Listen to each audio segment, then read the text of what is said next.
of research and education networks or network organizations. And we have represented regional networks. We have national networks, and we have one of our colleagues who runs an international network. So, I'm going to introduce them briefly. I hope you all have the app on your phone. There are much more in-depth bios of all the speakers. Howard Pfeffer, who's right here, is the president and CEO of Internet 2. And he came to Internet 2 after 30 years of experience in the private sector, in networking systems and software engineering. He, most recently before he came to Internet 2, was Vice President of Broadband Technology Group at Time Warner Cable.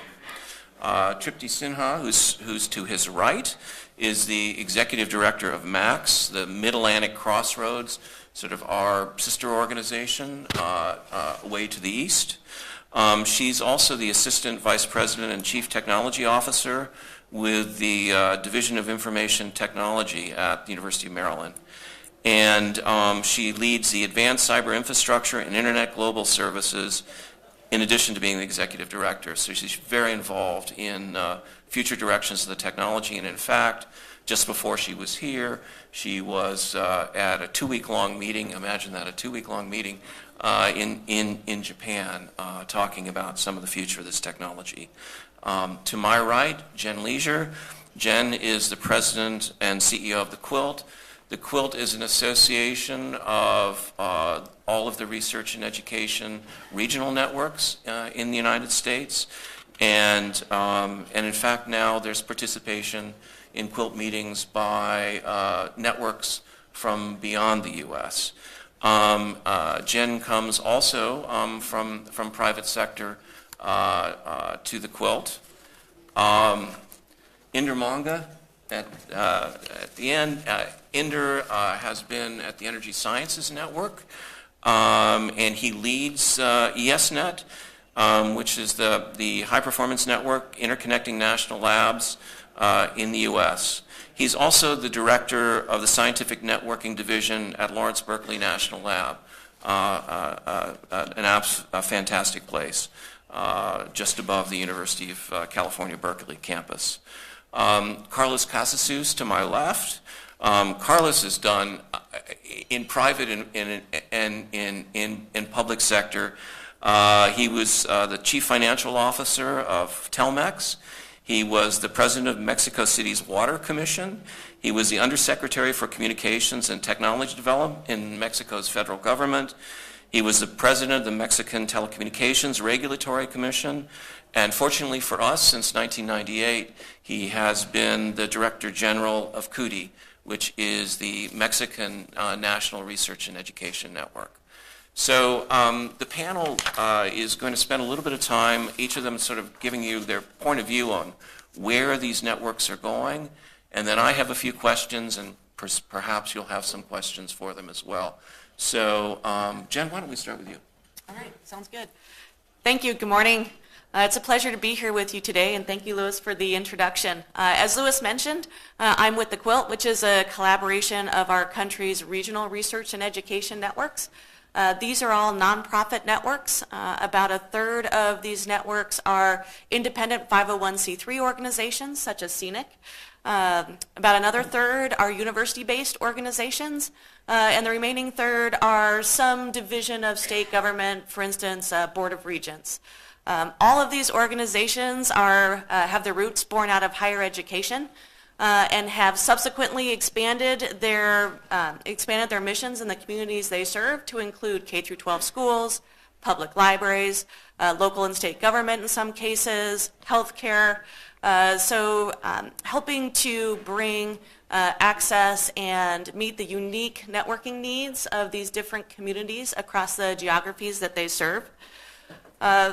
R&E networks, or regional networks, date back. We've got Joe Sawaski here from Merit Networks. Over 50 years, Merit Networks has been in place serving the communities in Michigan. We have one of the newest networking organizations here as well. I see Steve Corbideau with Link Oregon in the back. And I say one of the youngest. I think Steve let me know about 3 weeks ago. Link Oregon just officially incorporated as a 501c3 as well, working with existing networking efforts and growing into a statewide research and education network in Oregon.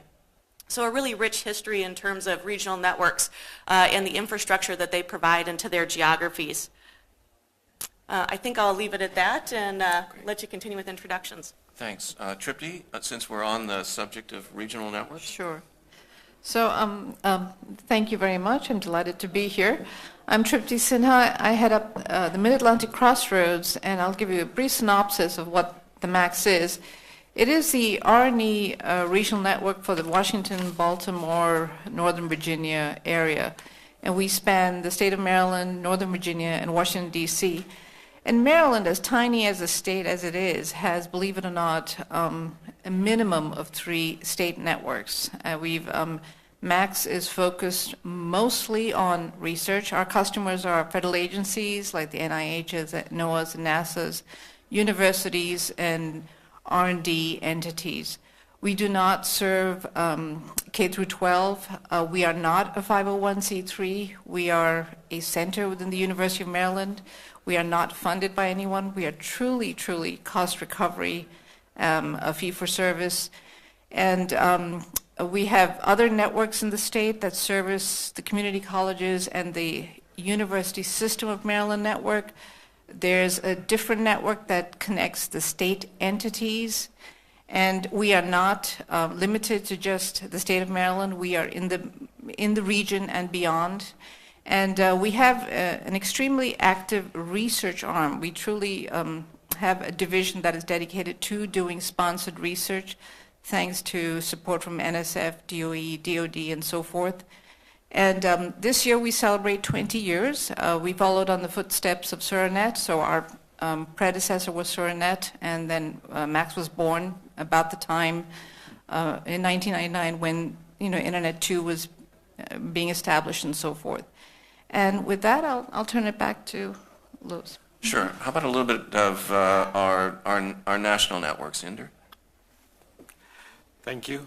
Thank you. It's a pleasure to be here and see the wonderful crowd here. So ESNet, or Energy Sciences Network, is a high-performance network facility for science, and it connects all the national labs together, experimental sites like CERN, and user facilities. And if you know Department of Energy, they run 26 to 27 big user facilities like supercomputers, light sources, genomic sequencers, and supercomputers, and ESNet connects to all of them. One of the interesting things we see from our network traffic is that scientists are great collaborators. They collaborate with people around the world. So 80% of the traffic that we sync or source actually leaves the boundaries of ESNet and goes to other places. So if you think about, it goes to other sites, other collaborators, scientific collaborators all around the world. So we have a very rich peering infrastructure. We peer with around 200 unique institutions at more than 300 plus places. So we spend a lot of time on that. And right now, if you talk to any ESNet person, we are in the middle of planning a huge upgrade for our next generation infrastructure, and that is occupying a lot of our time and energy. And ESNet 6, and I'm going to put a challenge. You asked for a challenge as well. I'm going to put a challenge. We have been seeing 70% or exponential growth in traffic for the last 28 years. And, people are saying Moore's law is dead. So I'm hoping that the exponential doesn't go forever, but that's kind of the thing we need to handle. Howard? First of all, thanks again for the invite, Louis, and it's great to be here. So Howard Pfeffer, I'm the president and CEO of Internet 2. I've been there about 22 months now. So Internet 2 started actually just about 22 years ago. It started in 1996, a little longer, by leading higher ed institutions to build a national network for research and education. Today we have over 300 higher ed members, as well as federal agencies, industry members and the regional R&D networks as members as well. In addition to advanced network for research education, we also support the In-Common Trust Federation that's used for collaboration and identity access management. We have software engineering functions to help develop some of that core technology. We also support Eduroam in the U.S., which is everybody's favorite Wi-Fi application when you're traveling around the R&D community. We also provide certificate services.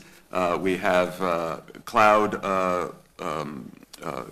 access and services and a portfolio of services we make available to our members through our Net Plus program. We also have a very rich, recently added cloud connectivity, and we provide commuting functions and engagement functions for the community. Likewise, we're also on the verge of a major technology upgrade to our core infrastructure to support the similar types of growth Inder talked about.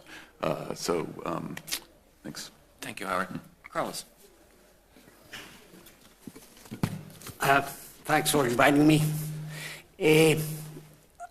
One of the things that Luis didn't mention is that I'm also the chair of the Clara network, which basically aims to have a regional network to connect the entrants in Latin America. And basically, Latin America is such a different world from what we're hearing. No? Entrants in Latin America are extremely dependent on governments. Governments, however, have undergone in the past few years dramatic changes in their outlooks. No? Latin American governments are becoming parochial, authoritarian, and this has translated into a very difficult period for the development of entrants throughout Latin America. And I really believe that the key challenges are not parochial, they're global. No? And research networking is a force for a global view, for cooperation and collaboration among intelligent people throughout the world. And I'm very glad to be able to play a role. It's a very difficult role in that sense.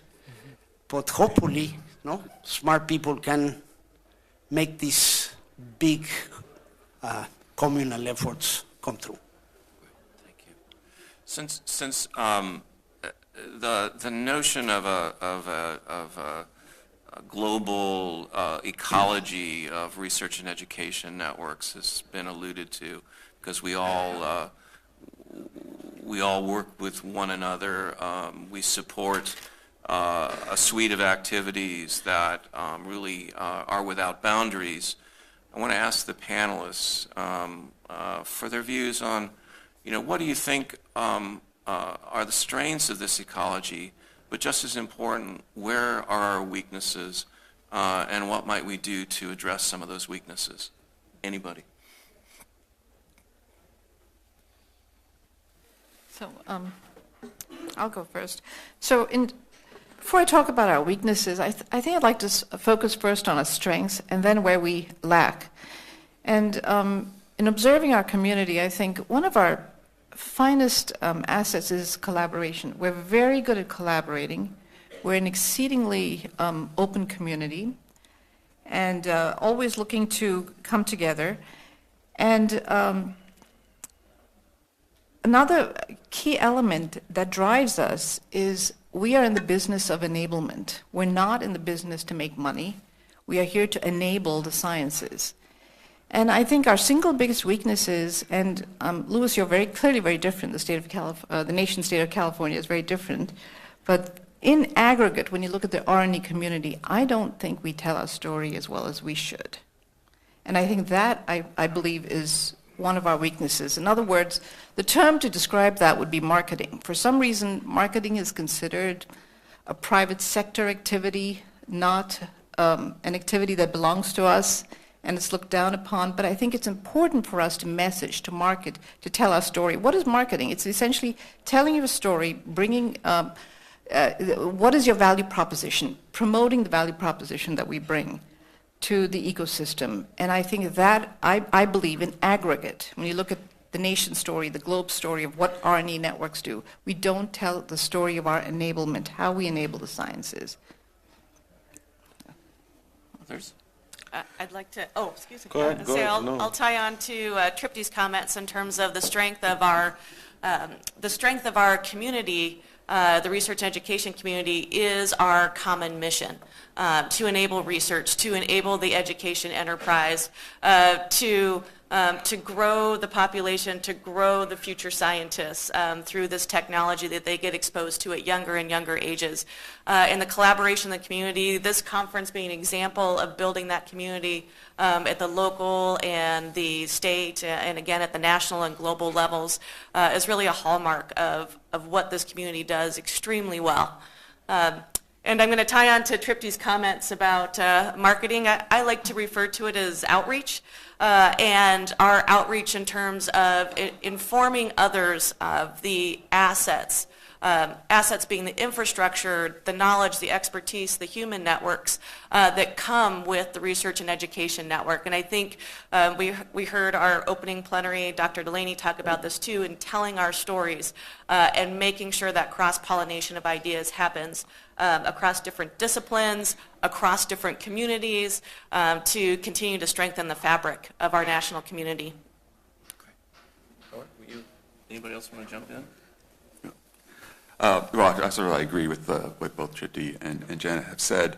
But at the same time, that on the strength side, clearly the collaboration we have and the shared mission we have is I think, core, not just here domestically, but around the world. It's actually amazing. You see when you work with the international R&D community across, every country, the same shared mission of how do we support research education globally.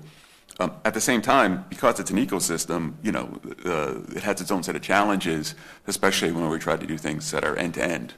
I think about successful ecosystems. You think like the Apple ecosystem, this very closed, they control things end-to-end.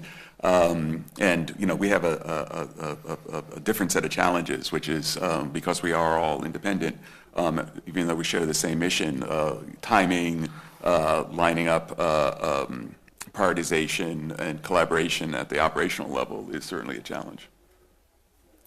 Yeah, I would agree with that. So I think it's a strength and a weakness, the collaboration. And as I said, 80% of our traffic, if it leaves our network for a full kind of user experience for a scientist, it depends on multiple of us all doing our jobs really well for them to see a consistent end-to-end experience. And I think the strength is that we talk, we work things out, we share information with each other, and we are all aligned from the mission perspective, but also the challenge is making sure that we focus on the science. The thing about outreach and marketing I would like to add is that we do not treat our network like a sensor, like you were talking of AUVs. I mean, we need to tell that story with data behind it, and we don't, we have a lot of anecdotal information, but we don't have a lot of data that we can tell the story comprehensively. And I think that's something that we need to work on as R&D networks altogether. Inder and Howard, you alluded to growth and also to this inflection point where we are looking at sort of a next generation of networks. How do we do this? How do we afford it? Well, it's always a good question. Some of it is we do take advantage of Moore's Law, right? And we do take advantage of the scale that goes on globally, not just in R&D networks, but networks around the world. And you have to, right? Especially when you talk about at the component level or the electronics level, having true global scale has served all networks well. I think we see that as we're doing our planning for our next generation network. And it's not just on the component costs or the capital costs, but you look at space and power is a major driver for network operating costs, and you do see increasing efficiencies there. I think on top of that, there's also the complexity associated with networking. It's not just the capacity anymore, or the speeds. It's the types of things we're doing, dealing with security issues, dealing with the telemetry issues, dealing with how do you make networks easy to use for actual end users as opposed to network engineers. I think the trend you're beginning to see, or the trend I'm beginning to see broadly, is you deal with complexity by trying to simplify the infrastructure. And so there's this trend in simplifying the network stack that's beginning to emerge, and I think that will also benefit us as we build these networks. So while you're speaking, I mean, you came recently from private industry. How does private industry confront these? Are they confronting the same set of issues? Well, they're confronting huge growth. If you look at the growth of traffic on the internet, I think Cisco, they do their projection, they do their marketing, they do their projection every year. And they said like 82% of the traffic on the internet has become video. Now, of course, dealing with video traffic is a much different problem. You can do things like improve compression technologies. You can localize content in content delivery networks and push things at the edge. In fact, Jeff Houston, who's the chief scientist at APNIC, he wrote a blog a couple of years ago called The Death of Transit. He predicted that there'd be an impact on the architecture of the global internet because of this change in traffic types, and that the traditional full mesh any-to-any internet is being, there's some pressure on that versus the highly localized, content-centric, data, sort of client-server-centric network. So they solve problems. Those problems result in improvements in technology that we can take advantage of. But I think the structure of the architecture could be significantly different between the commercial internet and what R&E networks might need. Maybe applications in the commercial space like gaming might bring things back to the more traditional mesh networks, but the future is hard to predict. Inder, you certainly have a perspective on this and where software fits in. Well, before I go into software fit, and I just want to comment is that large content companies are building their own network. Mm-hmm. So in some form, they're taking the pressure out of the system by absorbing the traffic and building their own private networks to carry traffic. If Google says, we don't want to be 50 millisecond latency away from any user, they then carry it on their backbone, which they're absorbing through the advertisement costs or whatever other business model they have, but that is not putting pressure on the public internet as much. While in R&E system, there is no such. So we have to absorb the cost of that traffic growth or instrument growth ourselves. So that is a challenge. And I think Howard talked about complexity, and I think the role of the software and automation, which is being done, I think, across the commercial networks as well, is to handle complexity in a way that is manageable, that is human manageable, and that provides the kind of resiliency both from a service perspective and a cyber resiliency perspective that is manageable in this ecosystem that is evolving and changing rapidly. And I don't think, there was a time when you could keep the entire state of the network in your mind. I don't think that time is there anymore. So we need aid of things like software to make sure that we can manage it. So as a California community, we see the growth on our network. We have certainly diversity of institutions, as well as scale, which brings its own set of complexities. Some of you have experience working with state and federal funders What advice do you have for us? I'll jump in here, Louis. Research and education networks, I think, have done an extremely good job of working opportunistically with partners, finding those partners at the community level, finding those partners at the state level, and then certainly at the federal level too. I'm going to talk at the federal level for a bit in terms of some of the opportunities that have been available that the research and education networks have been able to take advantage of through federal programs such as E-Rate, a very critical program to bringing broadband access to K-12 schools and public libraries, working with the USDA in some of their programs, most recently their Reconnect program opportunity that's available right now, proposals or opportunities across unserved and underserved areas of our country to bring in broadband infrastructure, of course working with the right partners. The FCC Healthcare Connect Fund has been critical for telemedicine, telehealth, bringing infrastructure into the different communities that lack the ability. These rural areas are the ones that have this need the most for that type of access. And so taking advantage of some of these national programs, working with the National Science Foundation and some of the campus cyber infrastructure programs there to continue to develop infrastructure for research and for scientific education at campuses across the country.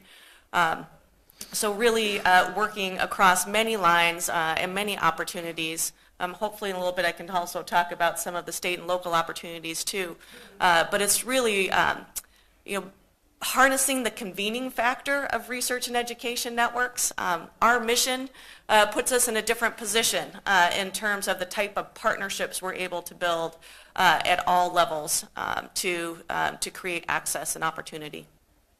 Any other comments on? I mean, I would like to hear Carlos's perspective as well, though from a different state.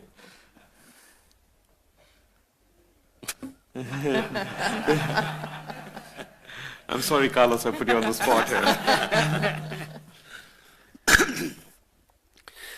Well, just I guess a brief comment about research and education network. There is always, when you get new governments in place, saying, well, why do we need this? No, why don't we use commercial providers? And I guess national research and education networks play a huge role in diminishing these gaps between the haves and the have-nots. No? Mexico could probably have a couple of very well-connected universities. UNAM probably could solve its problems by itself. Take the Monterrey, no? But they represent probably 5% of the higher education population in Mexico. No? The rest are public institutions, small private institutions that basically would be very, very difficult to get access to the required connectivity to run a 21st century higher education institution. No? And I think the United States is a clear example of how, for example, the CENIC efforts to bring broadband deeper into the California countryside and connect not only the Stanfords and the Berkeleys and the Caltechs, but also the state colleges and the K-12s and the museums and the libraries. It's a fantastic effort that I think gives us hope for basically bringing more people the benefits of connectivity. Thank you. Not to put Carlos on the spot too much, but we're at a moment when we have a particularly toxic relationship between this country and and Mexico, at least as articulated at the federal level. We don't feel the same, most of us who live in states that border Mexico, and in fact, I think across the research and education community. What do you think we might do together that might dilute some of this toxicity, might demonstrate what's possible? Well, again, like John said, we have to tell our stories better. Our countries need and feed of each other. So many people cross the border every day, both ways. So many trailers bring agricultural products to California every day. So many things go back to Mexico as finished products or whatever. No, I mean, we're increasingly becoming a region, especially the border, no, that is critical for both of our countries' well-being. No, that basically is the lead, the locomotive that it's providing growth to Mexico and probably growth to the United States also. No, so I think we have to tell our stories better. Make it increasingly part of the everyday education in K-12 schools, and I think we're not doing that very well. Do you think there's the potential for us using these networks in some ways to, if not erase, make the notion of border somewhat negligible? Absolutely. And I guess I've dedicated many years of my life trying to do that. And we should. And it's Moore's law is making it easier every day. No, I mean the cost of connectivity is going down, and the realization, no, of that connectivity is important. No, even for our parochial authoritarian tendencies. No, it's clear. So I really believe we should reinforce our commitment to improving the connectivity in the region and hopefully throughout Latin America. No, Central America needs it even more urgently than we do, and there is absence of leadership, no, to do that. We can provide some of that leadership. So, I mean, I think from my naive perspective, I would say that, I mean, if science is a driver for R&E networks and R&E networks traffic, I think we need to also build better relationships between scientists from Mexico and US to do collaborative research together that will drive some of the networking demands and the need for connectivity as well.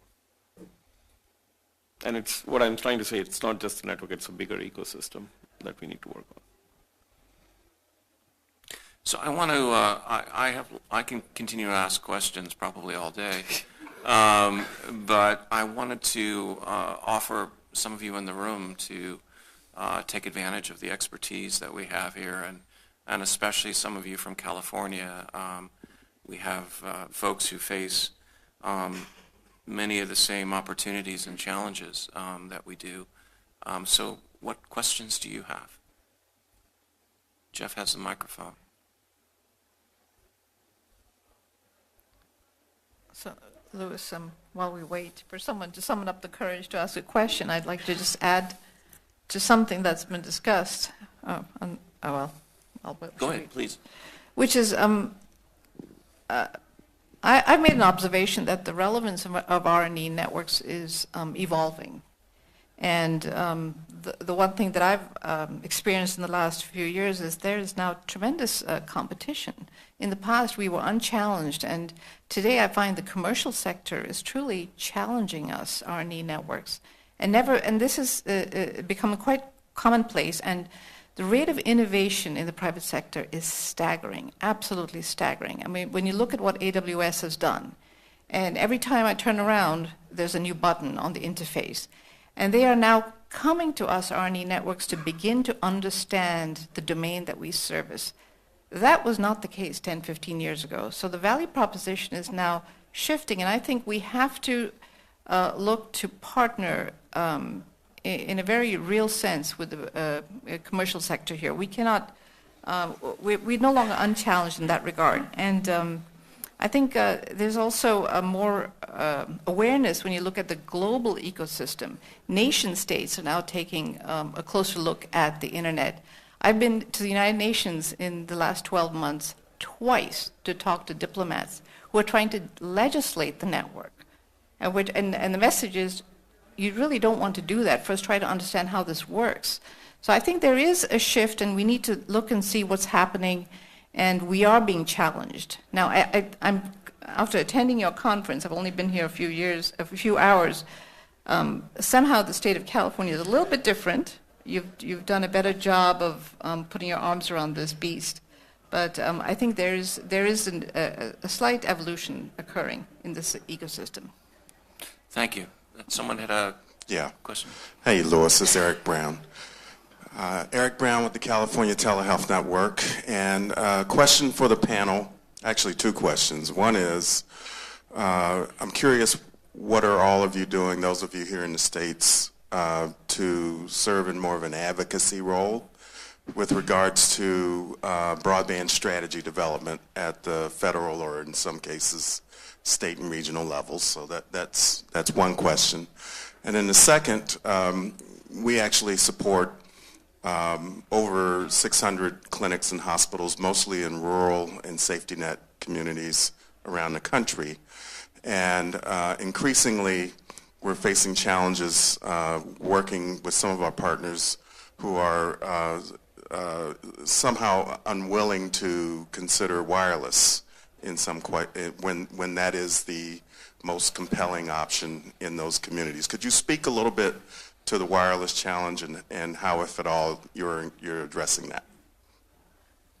So I'll start with this one in terms of the wireless challenge. So one of the areas that the statewide research and education networks are working on is in terms of bridging the rural broadband gap.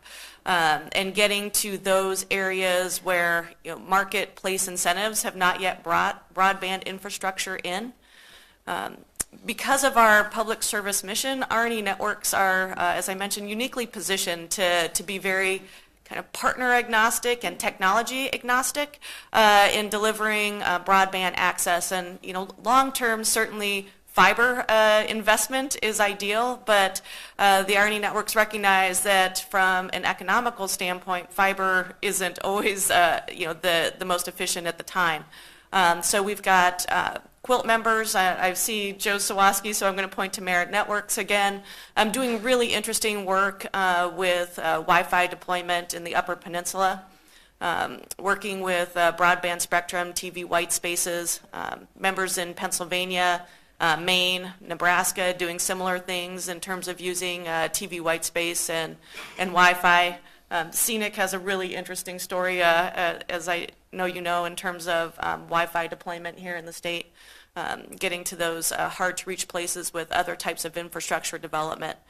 So certainly where fiber in the long run is the most desirable, scalable type of technology, in the short term there are needs to be met. And I think the research and education networks are very good partners in terms of looking what those alternatives are to meet current needs. I'm going to chime in here for a second because maybe not everyone in the room, even though they're part of the CENIC network, knows the extent to which we have been really scaling efforts in reaching last mile connections with fixed wireless. I mean, for the longest time, the only thing we believed in was a high fiber diet. And the reality is that there are parts of the state that we hope, some middle mile fiber infrastructure will be built, but it won't be done anytime soon. And even if somebody got the money today with our permitting and environmental complexities, a whole generation will pass through schools, it just takes a very long time to do that. And fixed wireless, we're seeing gigabit to 10 gigabit symmetrical speeds, which is what we ask in an RFP. We're no longer asking for how you're we set a standard, and if you can meet that standard doing fixed wireless, it's great. And so we have somewhere around 75 or so deployments to schools, to libraries, to agricultural research sites in California, and I see that going forward so that everybody has the gigabit capacity that they need regardless of where they are in the state. Similarly, we took a page from San Diego County and UC San Diego and Scripps, their HP REN project, which has been in existence for a couple of decades now, using wireless and telemetry for all kinds of research, but also for pressing matters like wildfire detection and monitoring, earthquakes, atmospheric quality, and so on. And we have a proposal that we're working on with private sector partners that you'll probably hear more about during the conference to basically create a mesh across the state of California and a platform for all these kinds of research technologies, as well as working with others in different kinds of agencies, whether it's emergency services or so on, for them to take advantage of this platform to hang whatever telemetry is relevant to their communities. And I see this as a way for us to finally to take what's been done here and done very well in San Diego County, do it across the state, open up opportunities for research across the state, open up opportunities for the kind of precision agriculture that's going on at the UC Agricultural Natural Resources. And then without necessarily competing with private sector, enabling private sector to deliver more broadband to communities across the state, whether it's to our community anchor institutions or it's to residences and businesses, using this shared platform, should we be able to get the infusion of capital that's necessary to create that kind of platform. So we have some big ambitions. We certainly have tremendous need. We have an estimate to do this for 20 years is about $1 billion. If you look at the data about even one of the fires that we had last year, and this is not even thinking about the horrific part of loss of life. This is just loss of property or what it costs to fight the fires. That's one fire. And so averting one fire of that scale, there is the money to create this infrastructure. And then having conversations with colleagues in Nevada and in Oregon and in Washington, because the kinds of things that we're thinking about really, state borders are irrelevant, and for that matter, national borders are irrelevant to them too. So again, you'll hear more from our private sector colleagues about this in the conference. Other questions? Yes, thank you. Don Means with the Gigabit Libraries Network. This is more of an application question, I suppose, stimulated by the first presentation. One of the things that's always been especially interesting about the R&E networks is that how they serve all of the different educational institutions, the K-12, the libraries, higher ed, but that those institutions have very little relationship with each other, that universities don't work with schools, on a day-to-day basis, generally speaking, nor libraries and so forth. And yet it seems like there's an opportunity, since the R&E networks are providing connectivity to all of these facilities, to help support the application, the learning applications, to bridge them. So more of an integration or alignment of their missions than just each one connecting. Can you talk about that? I know, Louis, you did a lot of work earlier on the K-20 concept. What more could be done in that regard? Anybody else want to take a run at that? And I'll just comment. So we certainly see that across the R&E space from Internet 2's perspective. We just had our large member meeting, our global summit, and one of the things we're trying to do is bring these different communities together. Number one, just so they have an awareness and look for the common threads. And I do think as part of the convening function of R&E networks and the R&E ecosystem, we have that opportunity ahead of us, but it is a lot of, it's complex and it takes a lot of work to do. I'm just going to take a different tack at it. I just think diversity is strength, and I think we need to just be open how to leverage that. I mean, from my perspective, I don't have the K through 12 segment that we serve, but there are different scientists, and they all have different specialities, and they use the network in different ways. But we see science becoming very, very multidisciplinary, and all this, the supercomputers and the science and the material scientists are all coming together. And I think having a platform to have that conversation is very valuable.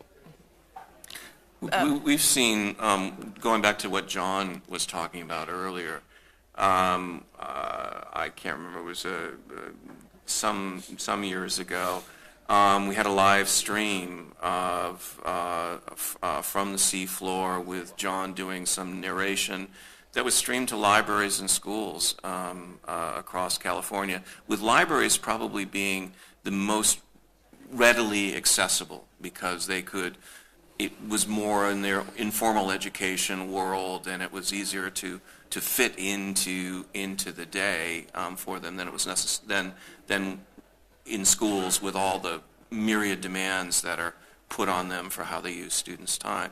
And it was incredibly effective, and it was a sort of a charismatic subject matter, and so we certainly can do more of that. It's very tricky, though, for networks to get too much into the application space, because we want all applications to work, right? And we don't want to be seen as either dictating or pushing one application over another application. So I come back to what Howard said. It's convening opportunities like this that really allow, in a more organic way, communities of interest to form across our diverse communities. Yeah, and the humanities are going to be, and they already are, impacted by big data as well. And so a lot of these technologies will converge. They'll be at different scales. So we do see, when I talk to different groups, I do see some, common threads. Again, there are different scales, but we do see common threads around people using technology, how they collaborate, how do you do identity access management. All these things come into play. And again, I think Louis is right. It's about how do we expose these groups to each other and get a common language together. Any other comments from the panelists? I've got one more in terms of the statistics of where science education is happening outside of K through 12. So as you move into post-secondary, scientific education is happening at smaller campuses across the country, the non-research R1 universities. And so, those students that are coming through K through 12 schools that have had this type of technology and access to these types of tools and systems, and then to ensure that arts and humanities colleges, these smaller, lesser resource colleges, also have that infrastructure they need to continue to educate these students as they grow in their professional life is key in terms of that convening. So, conferences like this that are replicated across the different state and regional networks within their states, that convening function, you really can't underestimate the power of those relationships. I want to end our panel on sort of a hopeful note, but a challenge that we face too. You take a look at a global scale instrument like the square kilometer array of telescopes that will in the not too distant future come online in Western Australia and in South Africa. Every day that's operating, that instrument will create more data than's on the global than the total of the global internet. It will dwarf that.